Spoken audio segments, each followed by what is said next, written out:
Thank you, Martin. I'd like to thank Martin for hosting the conference overall, and in particular for arranging the panel, which I'm honored and pleased to be a part of. I'll say that I wish my first experience speaking at a Rappaport conference was not as the sole representative of the institution of government on a panel with this topic, seated between some of the more provocative figures in civil society and industry, but that's why I earned the big bucks for the government. This is a very serious topic on our agenda, and as you've heard from the previous speakers, the natural starting point for any discussion of the intersection between government and diamonds is the Kimberley process. But before getting to the KP, it's important to start by recognizing and emphasizing that the diamond industry is, of course, not alone in wrestling with these issues about how respect for human rights could or should be addressed. Martin's presentation this morning talking about sustainable and ethical values and people wanting something meaningful, that issue is not unique to the diamond industry. Many of you may be aware from recent articles in Time and elsewhere, the electronics industry, for example, is currently engaged in the same discussion around the ethics and human rights of the sourcing of minerals from the Democratic Republic of the Congo. As before, this discussion is also very active within the U.S. government.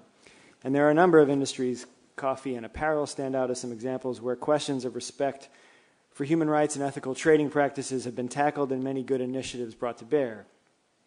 These industries differ in many ways from diamonds, of course.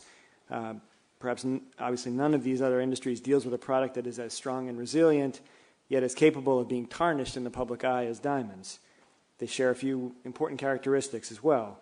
They have significant and direct impacts on vulnerable populations, like you saw in Martin's film before. The scrutiny and attention from the public never goes away from the products, and they've all done something to address a problem, even if the problems themselves can never fully, quote-unquote, be solved. And there may be many useful ideas in these industries that can be shared and perhaps even brought into some collaboration. There are multi-stakeholder initiatives in the mining sector that can provide a source and context for the discussion. Georgette mentioned the voluntary principles on security and human rights. The U.S. is one of the co-founders of the voluntary principles, another joint effort of government, industry, and civil society focused on working, in this case, with oil, gas, and mining companies to promote companies' respect for human rights in communities in which they operate. Voluntary Principles is now an organization including 5 governments, 18 companies, including such companies as Rio Tinto and BHP, and 8 non-governmental organizations that work together to implement basic and best practices around the use of public security forces, private security forces, and the conduct of risk assessments. Artisanal mining is, of course, where human rights concerns are most likely to arise. Nevertheless, furthering an understanding and respect for the voluntary principles can be an essential part of the diamond industry's approach to human rights. I actually am fortunate enough to work on the voluntary principles at the State Department in addition to the Kimberley process, and remain always happy to provide more information, anyone here or any other company in the industry who wants to learn more about how the VPs work. But once we understand that there are sources outside the diamond industry and the Kimberley process to which to look, we can then return to the framework of the KP. And we have to look at both where the KP does and does not apply. Where the KP does apply, we should ask how we are doing in implementing it, and where it doesn't, then what do we do? First, where does the KP intersect directly with human rights issues? At a core level, I agree with Ian and others who assert that respect for human rights is a core and implicit element of an organization such as the Kimberley process, whose mission is to prevent the introduction of conflict diamonds into legitimate trade. The diamond industry did not simply need help with shipment tracking, statistic keeping, or miner registration. The KP came into being because there was a need to bring industry together with government and civil society to be able to provide the market with assurances that rough diamonds being used throughout the world had not fueled armed conflict or contributed to its associated horrors. But as we all know, and we've heard specifically from Georgette, the definition of a conflict diamond does not include diamonds that may have reached the trade under circumstances that raise human rights concerns unrelated to rebel movements. Yet that does not mean the KP cannot be concerned with or even take action as a result of such human rights concerns. Where you have a situation of, excuse me, that was quite loud, of ongoing human rights concerns, of widespread and essentially systemic violence, it is certainly my contention, and I think the reality in Zimbabwe bears this out, as Cecilia and I both saw as part of the review mission that's been discussed. Those circumstances raise, at a minimum, serious questions regarding whether there is or can be a functioning KP compliance system. The document establishes as a minimum requirement a system of internal controls from point of production or point of import to point of export. Such a system requires careful regulation and oversight. Serious human rights concerns related to the administration and security of diamond mine, perhaps it's an understatement to say, undermines confidence in any such system of regulation and oversight, and as such has to be a concern of KP compliance, even where the diamonds themselves may not be conflict diamonds. This is something I think the KP is really only beginning to deal with directly, but gets at why the United States thinks the discussion about how to include within the KP framework concerns of respect for general human rights principles in connection with the administration and security of diamond mines is an important one. At the same time, the U.S. also views as worthy the discussion about whether the scope of what the KP covers fundamentally should be revised. Although this is obviously a much larger issue, there is always a need for honest examination of systems like the Kimberley process to be sure they are actually functioning properly and addressing necessary issues. It is not my contention here to say we think the KP is actually lacking on either score, but simply to say the discussion is an important one, and for that basic reason, the questioning of reviewing the definition of conflict diamonds should be part of that discussion. But even the KP's inclusion of these broader issues does not mean the problems would somehow be solved. Although I may not place the concerns about the KP's functioning language quite as dire as Ian does, mostly because it's my job to work on it, and if that goes away, then I need a job.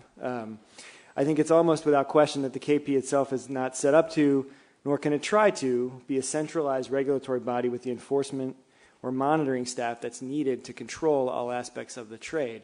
As Cecilia and I saw in Zimbabwe, the personnel that you would need simply to control meringue is potentially extraordinary.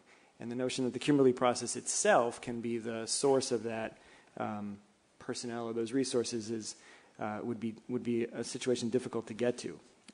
And even vis-a-vis conflict diamonds, you could say the KP cannot bring the problem to an end on its own. The KP always will rely on local efforts of participant governments and of industry, and those efforts are not now and likely will never be universal. At the last intersessional, and as it has done previously, the World Diamond Council emphasized the need for governments to do more. On one hand, governments can always do more. We always have to ask what those governments are doing and how effective they are. As a coordinator for technical assistance within the KP, the U.S. has worked for the last several years to broaden the energy and resources of government to include not only direct implementation and enforcement of KP standards, but also development projects in areas that bolster human rights in the diamond sector. In addition to the efforts of the Diamond Development Initiative that Ian has spoken about, the State Department and USAID, for example, have a project in the Central African Republic to establish recognition of individual property rights and broaden the diamond education of artisanal miners. As those miners build such rights and knowledge, the miners become less vulnerable to abuse and exploitation.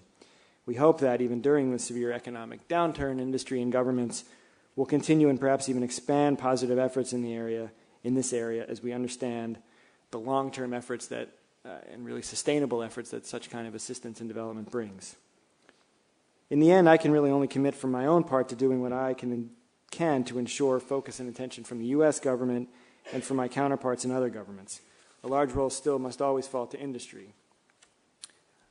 I have been impressed, as many of my colleagues at the State Department and throughout the KP have been, to see World Diamond Council leadership get out and stay out in front on the Zimbabwe question, but the entire industry needs to speak out and act accordingly when they see suspicious movements of diamonds or understand the diamonds that they're looking at have moved to the market under conditions and circumstances that ultimately inure to everyone's detriment.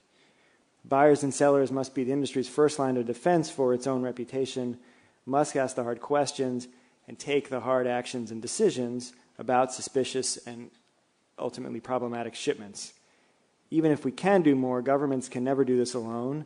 As Martin said, we can't always get the football shuffled back to us, especially because governments in some ways are always finding out about these transactions after the fact. No matter what the KP does, no matter what the U.S. or other governments can commit to doing, or what overall initiatives the industry develops, the question of what the diamond industry does about human rights is fundamentally an individual one. As Secretary of State Clinton said earlier this year in issuing the annual country reports on human rights practices, our commitment to human rights is driven by faith in our moral values and also by the knowledge that we enhance our own security, prosperity, and progress when people in other lands emerge from shadows and shackles to gain the opportunities and rights we enjoy and treasure. Promoting this kind of security comes down to each of us in government asking ourselves what we can do to be more effective in implementing our responsibilities. Earning the prosperity comes down to each buyer, each trader, each cutter, each polisher, each retailer along the way asking the difficult but critical questions, ones that the consumer continues to expect ever more to be asked. Questions about sustainability and security and ethics that Martin talked about this morning. And achieving overall progress comes down to each individual throughout the entire chain working to ensure that the benefits of the underlying beauty and strength of the diamond is felt by everyone that stone has touched along the way. Thank you. Thank you. You want to say something now?